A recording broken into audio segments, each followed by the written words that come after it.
আসসালামু আলাইকুম গাইস। আমি এখন চলে আসছি আমার দুলাভাই বাড়ি করছে সেটা দেখতে পাচ্ছেন তাদের বাড়িটা এখানে করছে। এখানে জায়গাটা খুবই সুন্দর, ভিউটা অস্থির মারাত্মক।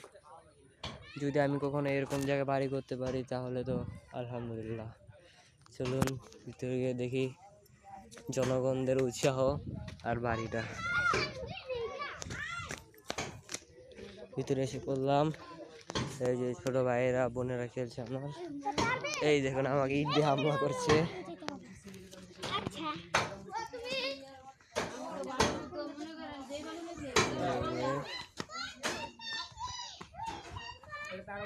এই যে জনগণের অভাব নেই।